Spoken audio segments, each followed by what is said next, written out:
Bonnie Blair was 12 years old, her dad decided she would be an Olympian. Bonnie embraced the goal 4 years later. When Bonnie was all in, she dedicated every effort to the sport. After she had graduated from Centennial High School, she moved to the Milwaukee area to train with the United States national speed skating team. Bonnie competed for the United States in 4 Olympics. She won 1 bronze medal and 5 gold medals. Despite her awards and honors, Bonnie has always seen herself as a regular person with a loving family that showed up in large number at her Olympic contests. Since retiring from skating in 1995, Bonnie has made a habit of using her gifts both inside and outside the rink. Her notoriety dramatically improved sponsorship to speed skating organizations, and she donated funds herself as well. She made a habit of working for others and supporting causes. Bonnie married Olympic teammate Dave Cruikshank. Today, the woman who was once known as Bonnie the Blur and her husband Dave have 2 children, Grant and Blair. Bonnie Blair has coached at the Pettit National Ice Arena in Milwaukee and served on the board of many skating organizations. As a mom, she is careful to manage her outside activities to allow her to focus on rearing her children. Bonnie has lost several family members to cancer, and she has helped raise money for the American Cancer Society. Recently, she has also worked to raise $50,000 to help a water project in Ethiopia called Wellspring of Hope, run by Catholic Relief Services. Once completed, the initiative will improve the drinking water for 10,000 people. Bonnie Blair and Greg Brown wrote a children's book called A Winning Edge in 1996. When Bonnie talks to kids, she tells them that not everyone can be an Olympian, but she encourages them to find something they love and then dedicating themselves to it. She says, be willing to risk your pride and remember to keep a balance in your life with the help of faith, friends, and family. When you do these things, you will have a winning edge. I'm for sure honored to be here today and celebrate successes for those of us doing things, I guess what you would say, on the court, off the court, on the ice, off the ice, on water, off water, however you want to look at it. And it's nice for me to be here. So thank you for this honor. One of the things that, Pat, you shared with in the introduction is some of the work that I've done in the last couple of years with an organization called CRS, Catholic Relief Services.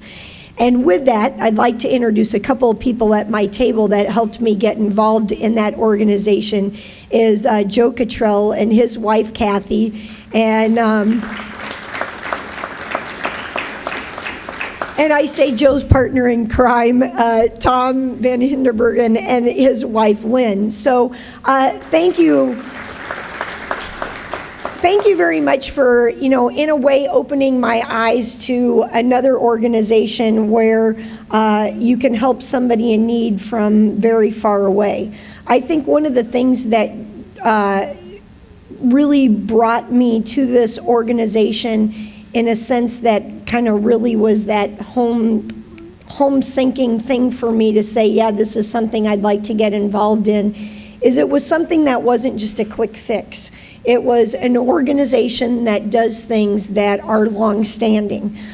So when you talk about how we've raised money to help those far away just have some running water, have latrines, it's not just a quick fix of just bringing them cases of water. It's showing them, bringing them the tools that they need and how to dig the wells and make these things ongoing. So that was one of my I'd say, selling points for me to get involved with an organization.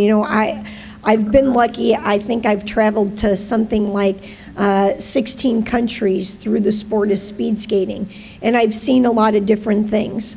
But a lot of those countries weren't something like what Joe described to me. And to know that you might have the ability to try to help somebody far away who for sure isn't as fortunate as us is something that I'm very proud to do.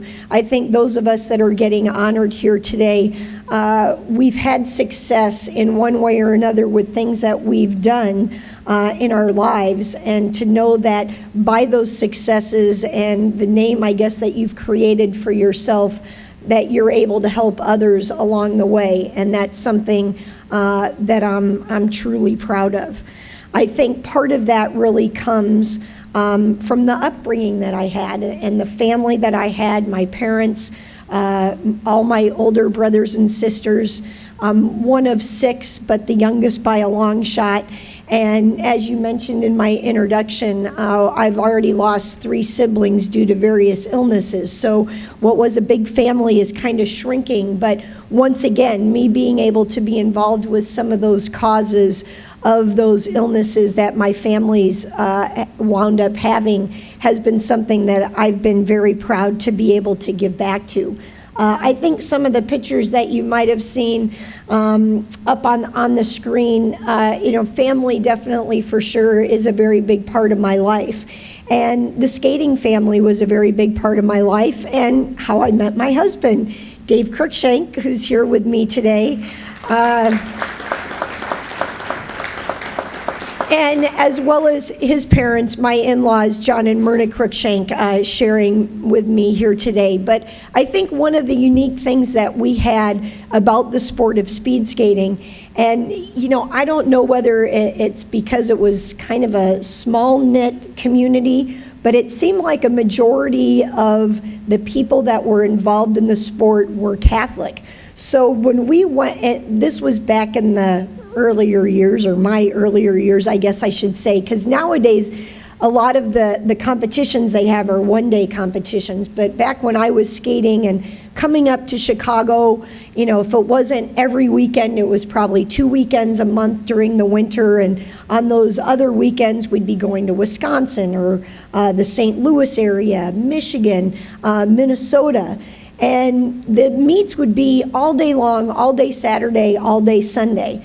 But it seemed like whoever was organizing a lot of these competitions, as soon as the competition was over on Saturday, they would have a Catholic Mass for those who wanted to stay around, and they'd bring in a local priest, and we might be, in the warm-up room or some side room, but everyone would kind of come together, and that was something that was pretty standard for me growing up in a sport. So I think something very unique, and probably something that didn't happen in very many other sports or really even done today, but it was something that was unique and one of the memories that I remember growing up in the sport.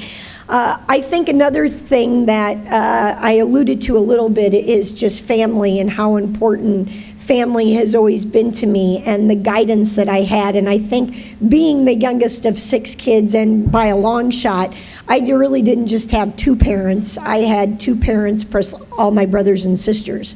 And they're the reason I really feel that I am the way I am today. I had great role models to look up to, and great guidance that came from my family. So I am for sure eternally grateful to them for what they bestowed upon me. And I can only hope that I will be able to do, and my husband will be able to do, the same thing for our children, Grant and Blair, who are now almost 17 and almost 15. So with that, I will end in the thought that even though I did move to the Milwaukee area, where when you're listening to the news, it's the Packers at the top of the news, in the middle of the news, during the weather, during the financial.